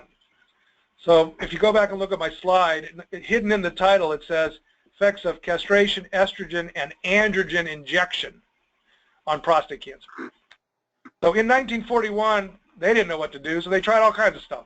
So when they injected androgens in 1941 to men with lots of cancer that had never seen hormone therapy and had pain, very bad things happened. And later, people tried to use testosterone in men who had never seen hormones in a different way. They thought, well, maybe we could stimulate the cancer to start growing real fast, and then we can give chemotherapy, which kills growing cells. And that didn't work either. Those men also had, again, it was an era where they had a lot more disease. So we think if you just gave it de novo, probably in a man who'd never seen anything else, based on everything we've seen, it probably would make the disease worse. Although there probably is a subset of men where maybe it wouldn't. But if I had to guess, I'd be scared to do that. I've had recently a bunch of folks email me about, can I do BAT instead of having a radical prostatectomy? And I'm basically, you know, no, that's a curative treatment. This is an experimental treatment. So saying that, Dr. Leibovitz, we mentioned him earlier, a guy in LA. I don't know exactly what he's doing, but I think he's doing it in a population of men who haven't been on hormone therapy yet. So he doesn't publish his results, and I haven't been able to talk to him, so who knows? Maybe it would work. But I'd be scared to do it without somebody paying really close attention. Sure. Okay, next question is from John, and his question is, does participation in the study require your physical presence in the office of the investigator, or can your own oncologist perform the injections, do the testing that's needed, and report the data back to you guys rather than doing this on their own and not getting the data to the study? And he points out that this would be helpful if the nearest center is difficult to get to. Yeah, it's a great question. Unfortunately, you know, sort of like them's the rules. You know, the way these trials are set up, we get audited. Everything's got to be T's crossed, I's dotted, safety committees, all kinds of things like that. So we do allow men to, get their screening studies off-site, but they got to appear in person. We can't do the virtual injection. So I wish we could do it that way, and certainly right now we can't, and that's just the way clinical trials are done, unfortunately. So if someone wanted to do it, I'd be happy to give some advice about it, but we really couldn't use the data as part of the study. Right. Okay. Next question is from Alan Barley, who is all the way down under in Australia. And he says, first, that it was a great presentation. And his question is, would you feel that BAT for metastatic disease should be tried in advance of chemo or after abiraterone or enzalutamide failure? Well, thank you for your kind words. And I don't know if it's tomorrow or yesterday. I always get confused in Australia, but so good evening, I guess, for me. Well, that's, we're sort of probing the fences here. We're not really sure where it's best used. We did these studies after abiraterone because, one, it just got approved. There was a survival benefit shown, and we knew it was going to be impossible to try to do a study in that phase of the disease unless we recognize that, everybody was going to want to be on abiraterone. So we try to, for doing a trial, we've got to get men, it's got to kind of fit into the sort of current story. My personal belief is that the best place to use this is right when men become castration resistant, before they've had any other hormone treatment. Because I think the more intensely we restrict the hormone, the more the cancer may roll the dice and make changes that would make it less likely to respond. That we see that with, for instance, the androgen receptor variant as an example. The more hormone therapy people get, more kinds, the more likely the cancer is going to figure out how to make that variant. So although that's what we're testing right now, I think the best phase is going to be right when you become resistant. And for that reason, we've added that arm to the study. Would it work after chemotherapy? Again, maybe, but the more treatment you get, what you're selecting each time is the winners, so the harder your cells live on. And so each time you do another treatment, those winners have a new toolbox that, makes it harder and harder. So right now we have no plans to do a trial in that, going that way. Our plans are to go the other way and go earlier. Okay, next question is from Jake again, and it is cardiovascular, I'm blanking on what AE stands for. Adverse events. Adverse events, right, sorry, are concerning. What percentage of the total suffer from adverse events, and were they all non-fetal? So most of the men, the adverse events, so when we do a study, adverse events mean anything that happens to the man. So, here's an adverse event we had as a funny anecdote. One of our men who was 70 got on testosterone on our trial, felt really, really good, decided, he used to be a surfer in his 20s, so at the age of 70, he decided he would surf again. Fell off the surfboard and he broke his neck. Oh, no. So we had to count that as a serious adverse event, but is that due to the testosterone? Probably not. So when we talk about adverse events, there's ones that we say are attributable and not. So the ones that we think are attributable to testosterone, most of the time it's low grade, and most of it are either sexual side effects, hot flashes, whatever, or we do see some swelling in some men. Then we also have things called serious adverse events, which we have to report. These are things that put you in the hospital, whatever. Now, sometimes we don't know if they're related.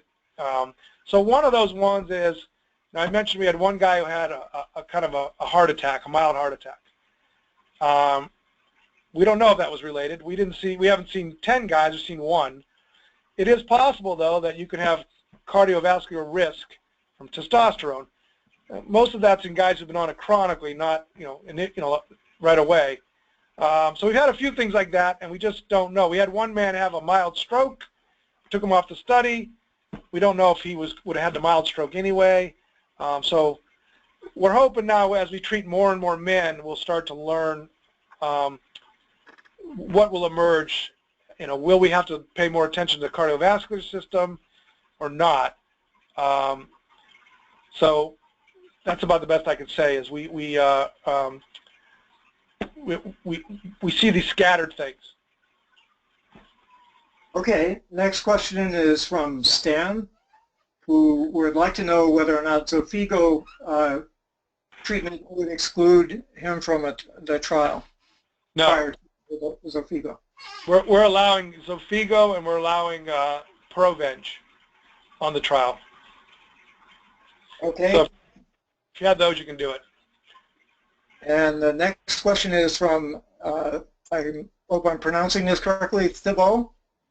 And the question is, my initial hormone therapy when I was not yet castration resistant was bicalutamide, and the subsequent therapy, which is now ongoing, is enzalutamide. Would I be excluded? Excluded from the bone marrow trial, that is, Sam. I'm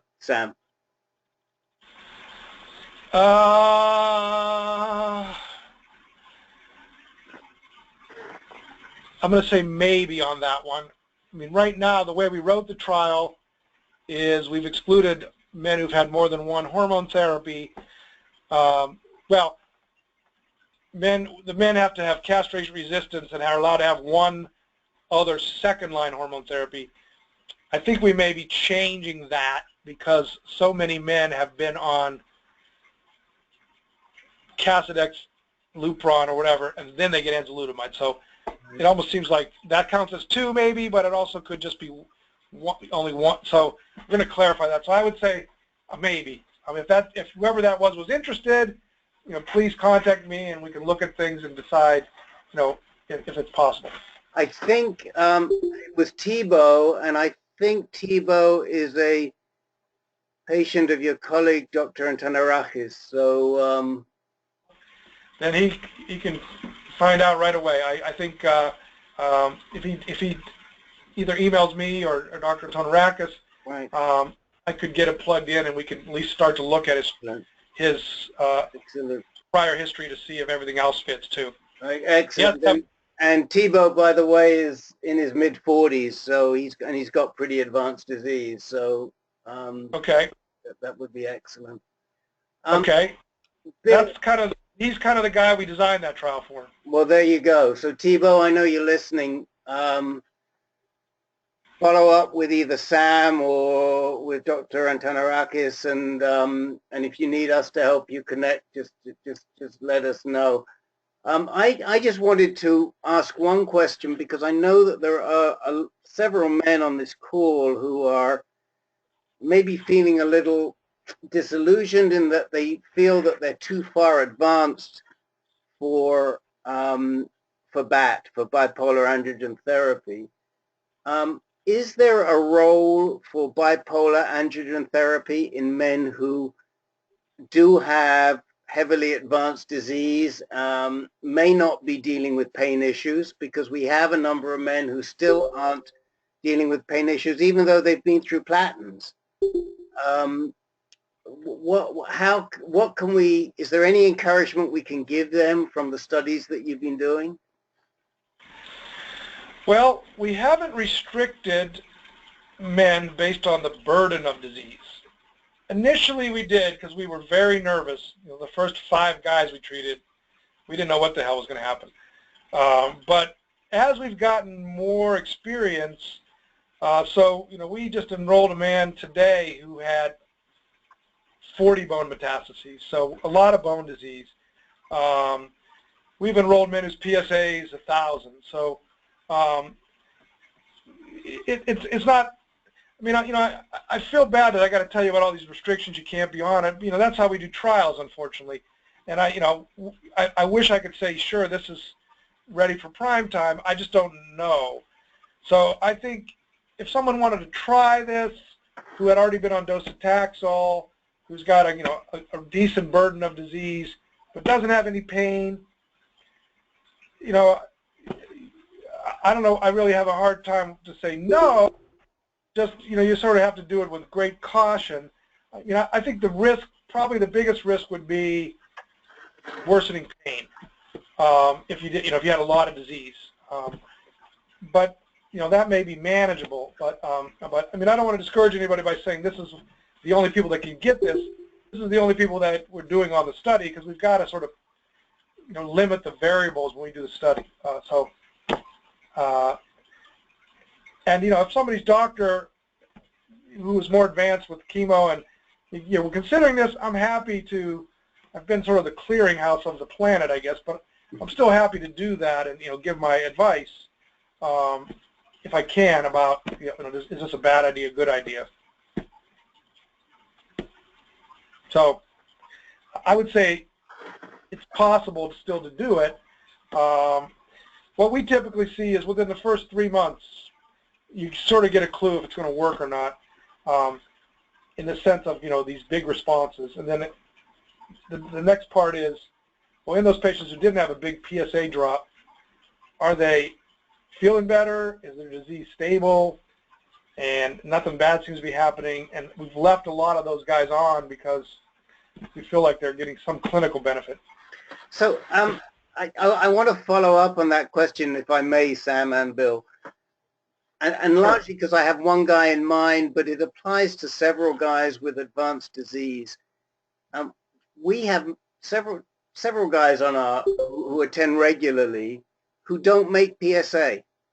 So we've got guys with advanced cancer, heavy metastasis, and their PSA has never been higher than 10. In some cases, it's never been higher than 5.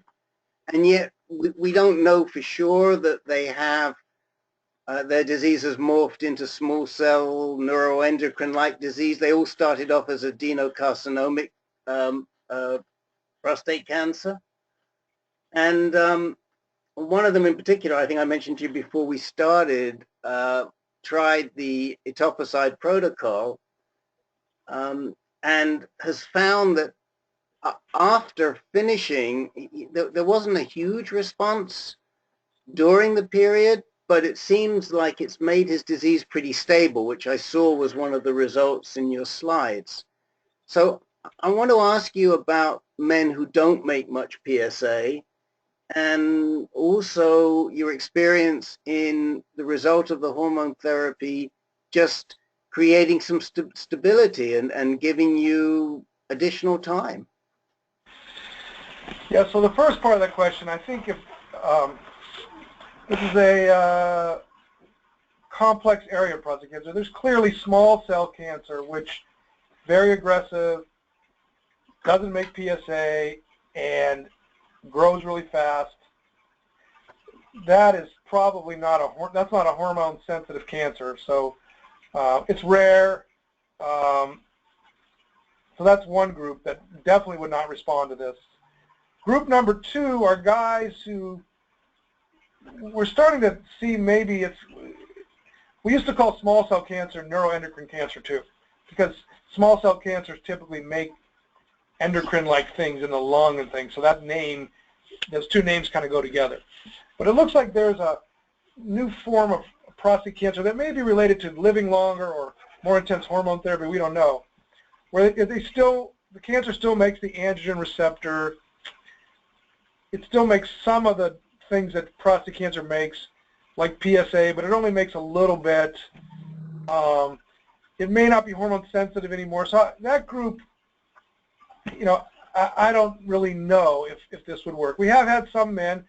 I mean, the guy who had the 2-year response, his PSA was only 10, and he had been on a lot of different treatments. So whether he's one of those guys, everybody's PSA amount is different.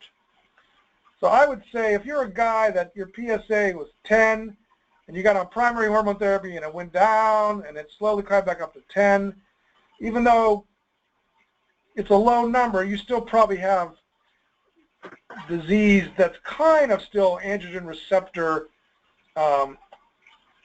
using it, the androgen receptor. So maybe that would be the group maybe that still would be a group we could use.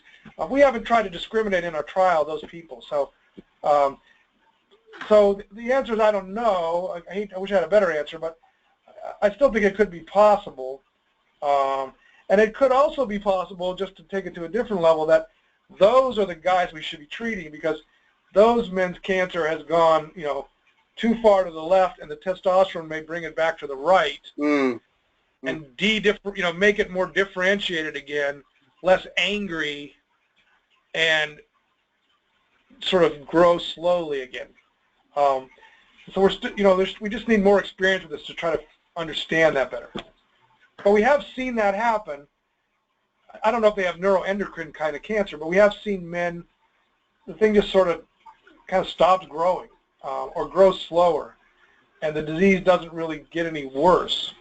And if we look in the lab, sometimes when we look at the cells, they just look different. They go from looking like almost like nerve cells to big, fat, juicy looking cells that look like they're just, pumping out all the things. They look more like normal prostate cells. So it does look, sometimes we're changing them back to a more normal look.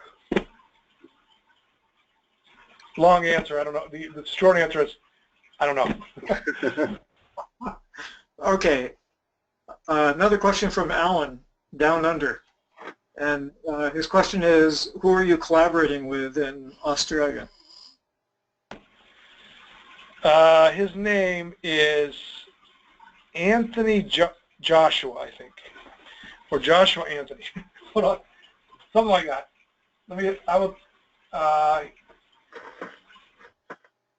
I will give you his coordinates. He's not doing anything yet, just talking to us. And we had talked about a combination study with Xofigo as an example. His name is Anthony Joshua, and he is in Sydney. I don't see from his emails where in Sydney, but he's in Sydney. He was a guy that was in Toronto and got recruited to come down to Australia. So we're still talking to him about what we might do. And he's looking at, are there potential funding sources in Australia that he can take advantage of? And then can we do something together? Okay. So over the next few months, we might work something out. But it's probably going to be, ways away before we actually get something up and running there. Sam, what I'm sure you've submitted to Prostate Cancer Foundation, but how are they looking at this research, this BAT research? Well, we have not submitted to them. Oh, really? And the reason for that is, on the heels of this pilot study, I was able to get a sort of a $1 million NIH grant to do the Restore study, and a $5 million grant from the DoD to do this big transformer study. Now that seems like a lot of money, but for the size of the studies, that's actually, we're doing it on the cheap compared to what a pharmaceutical company would spend. And the Prostate Cancer Foundation is kind of plugged into all that, and so we decided that, geez, let's not get greedy. We got these funding sources. Let's explore. This year, though, they're very enthusiastic. We've talked to their board. We know all the people there. I've received lots of money from them in different ways in the past. So this year, actually this month, we're working on it right now, a proposal to them. They have these $1 million challenge grants. And what we're trying to propose is what our best guess is at the best kind of maybe combination study to do. And we're looking at, in the lab, we've been exploring all kinds of different things to combine with this to try to figure out what might be the best thing. And so we're going to put the grant's going to be about some more laboratory studies about those combinations, and then also hopefully funding a clinical study, looking at the combination. So that's where we are with that. The other grant mechanisms right now, we're in the middle of the two main big ones that we can access. We've got grants from. So we're very fortunate and happy, and once those grants are done, we'll be in a position to kind of do the next thing. Well, Sam, are there other groups that are running trials that are addressing some of the same questions, or are you the only group that's doing this? As far as I know, in terms of trials, we're the only group that's doing it. There might be people just doing this, not on the trial. I'm sure that's true. But we're the only ones I know of doing actual clinical trials. We're trying to, part of these things is to get an interest in the area, and maybe there could be other trials. Usually what happens is a pharmaceutical company sponsors a trial, does something, stirs up interest, and then 12 other groups call the pharmaceutical company up and get drug, money, whatever, to do more studies. We just don't have that source. So even if people got interested, they'd still have to do the same thing we're doing, which is find grants, find other ways to do a study. So the rollout of this may take longer because the funding of it is more complicated. Okay. So I'm sorry, just to get back to that, I do think one good thing is I think there are more people, at least at the laboratory level, animal level, mechanism level, interested in this. And hopefully things will come out of that would suggest new ideas that perhaps are new combinations or something where we might get pharmaceutical buy-in, not for the testosterone part, but because we're going to combine it with their drug. Right. We've just had two interesting results where two of our guys that responded really well to testosterone and now have gone on to other things, through just randomness, have gotten onto clinical trials of immune therapy. Not the same trial, but two different trials. And both of those two men have had dramatic responses to the immune therapy. Now, we don't know if it's because in the past they got testosterone and we changed the cancer somehow and we made it more recognizable by the immune system, but it's very intriguing that the two responders on the trial happen to be the two guys that both got a year's worth of testosterone. So it's another angle, we get these kind of hints at things that we may try to explore, where we may approach one of those companies and say, hey, what about you doing a combined trial with your drug and our drug? So that might be, the way to success, is not being able to do this as a standalone thing, but piggyback with somebody to access their resources. Right. And what I noticed earlier on in your presentation was that Bill himself might be a very interesting candidate to yes, to try, given his genetic profile. Yes, I think that would be fabulous. We're in this era where it's a hodgepodge of different companies and different tests, and we're trying to figure out everybody's trying to figure out how to do this efficiently. So we get men like Bill we hear about, we're like, oh, yeah, or, they're on something else and they kind of find us. And so we're trying to, one way or another, find out about all those people. We're going to, although we're not doing it on the trial because it's too expensive on the bigger trial, we know a lot of those investigators out there are doing this in other ways. So we're hoping to see if we can roundabout way get that information to start trying to correlate, is that the marker? I mean, that would be great if we had I could tell you, you got the marker, you should be on this. You don't got the marker, we'll do something else for you. That'd be fabulous. So for those of you who are new to this call and don't know, I have a pathogenic mutation in the BRCA2 gene, and Sam indicated at some point in his presentation that the two patients that responded very well to this treatment both had mutations in BRCA2. So I'm really hoping, Sam, that I will also fall to that group. We actually have a third guy. I only showed you just two examples, but we have a third guy. One of the problems we have with all this mutation stuff is there's lots of mutations, people have only characterized some of them. So we get a lot of stuff back saying there's a mutation, but we don't know if it's a significant mutation. So we've seen that too. So we don't want to overstate it, but you know, we're trying to build like a database to say who's got what. So that we're doing that now, and with that that may actually be something we can incorporate into this publication we're going to work on. We're hoping that we can get some information, some more information on some more of these patients in this roundabout way that we could add in. Because I think that would be very exciting if we could marry those things together.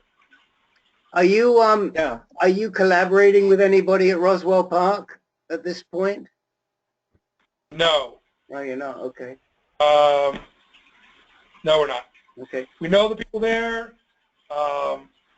When we reached out to different groups, I'm not sure if we called them, but we screened a lot of the groups because when we selected the sites, we were trying to find sites that didn't have a lot of trials that would compete with this trial because we wanted them to be able to put patients on it fast. And I can't remember if Roswell was a place that I know what happened there. The guy that was there, we talked to, then he left, and he went somewhere else, and we opened the study at the place he went to. Okay. So we never went back to Roswell. Okay. Okay, that's why I didn't hear about you guys until recently. So the mutation I have is actually a pathogenic mutation, so we know that it's participating in the disease. And it's in your germline, right? Not in the... That's right, yeah. I mean, another thing we have is half of the companies that are out there do germline, meaning looking at a mutation you've inherited from your parents, and half of the companies only do mutations in the actual tumor tissue, not germline. And that has more to do with lawyers than it has to do with science, because how you report those, you know, if you're a company that says somebody's got BRCA2, you got to be poised to be able to tell that patient about that and counsel that patient, because that affects not just the patient but potentially the patient's family. Right. So some of the companies don't want to get involved in that game, so they're only doing the tumor, and even though they would know if it's in the germline, they don't tell you. Yeah, that's unfortunate, but I understand why it is Well, working. we're in a bit of a Wild West scenario right now with sequencing. There's like 12 companies, like everything else in America. 5 years from now, there'll be 4 companies, and in 5 more years, there'll be the 1 company, or maybe 2. Yeah. But we're still in that market share. How do they do this? Insurance doesn't pay for this right now most of the time, so how they get reimbursed. I mean, all that stuff's getting worked out. Yeah. So hopefully one day you'll come to the hospital, I'll say hello to you, we'll draw your blood, and we'll have your entire genome. It'll go into your chart along with your blood count and your sodium level, and then when a new trial opens up, your name will pop up. Oh yeah, Mr. Jones has a mutation in that. He should go on your trial. That's going to happen. That's probably 5 to 10 years away, probably at most places. Some places it's already happening, but it's going to happen. Yeah, it's really exciting to think about this, and I think it's going to... There's a lot of challenges with how you protect that information, because that really is you. It's your genes. Yeah. It's your essence, how you protect it, and it's all those things are important. Got to work it all out. Right. So I have one more question, and that is the 2 patients that responded very well and had mutations in BRCA2. Are you eventually going to look for, it seems like it would be possible that other patients that respond really well will have mutations in other genes in that same pathway. So are you going to be looking for those types of mutations as well? So what we know is in prostate cancer, there is no one single very common mutation. But there looks like in the area of DNA repair, there's probably 500 genes. Now, not all of them are that important, but within that area, there's a lot of genes. And these different companies have different panels. One company will do 250 genes, one does 400 genes. It's possible to do all 20,000 genes. but that's, it takes longer, costs more money. So most of them pick a panel of important genes. You mentioned BRCA2. There's a whole panel, and within those panels, usually there's about 20 genes that are DNA repair important ones. So we're doing that right now. It doesn't capture all of them, but we're looking at the what we consider the important ones or the big ones or whatever. And now it may turn out next week somebody writes a story saying, well, this one that we thought was minor is the important one, and they'll throw that into the panel. So we're not just looking at BRCA2. We're looking at these panels, and each company has a different. Many of them have the same, big one, and then some of them have more here, more there. Probably a company will emerge with a DNA repair only panel some point, and we might use that one. But we're definitely looking across all of them. Well, as many as we can. Yeah. These tests are usually about $200, $300. So patients, sometimes they have to sort of pay out of their pocket. Some folks can afford that. Some folks can. We're trying to figure out how to do it. Right.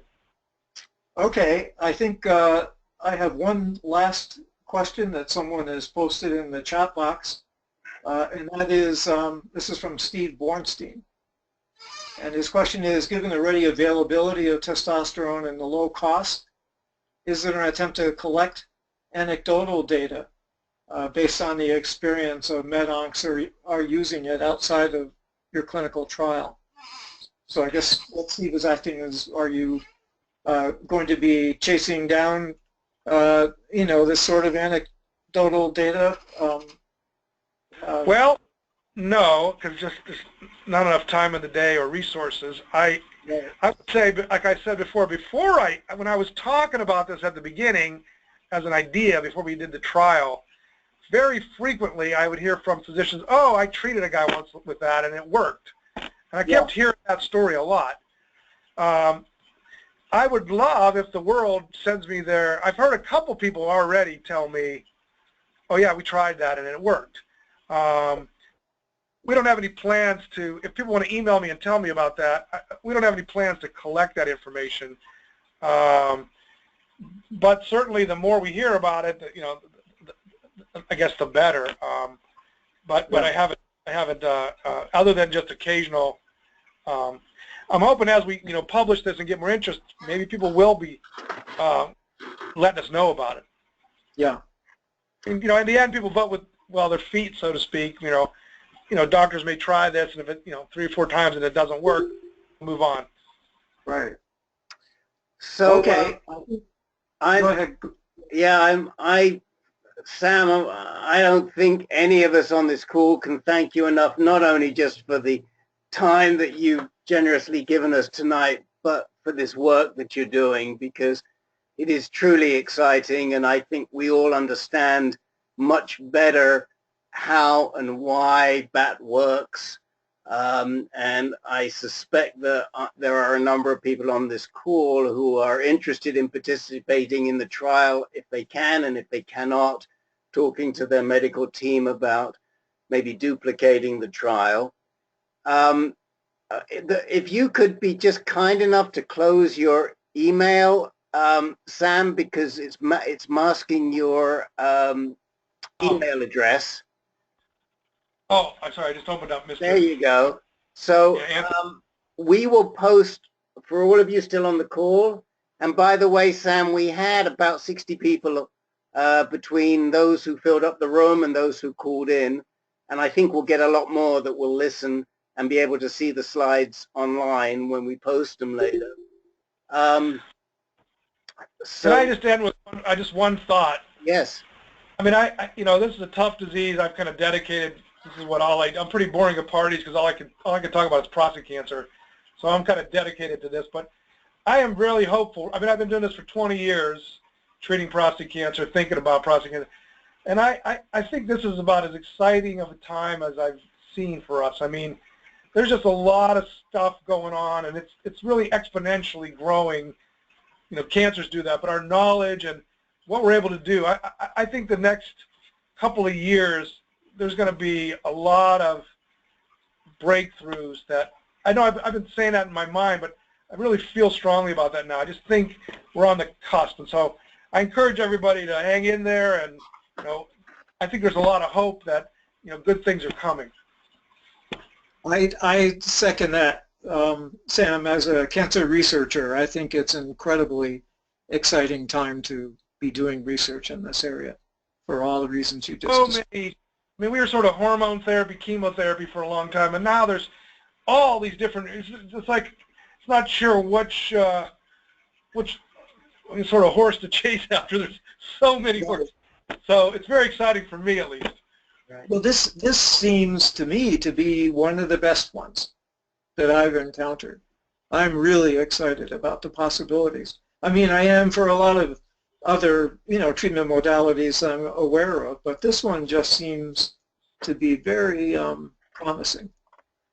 And so I'd be happy if you guys want to, like next year, I have more stuff to talk about. If you want to bring me back, I'm happy to come back and chat about it much as you want. I think that's a great idea.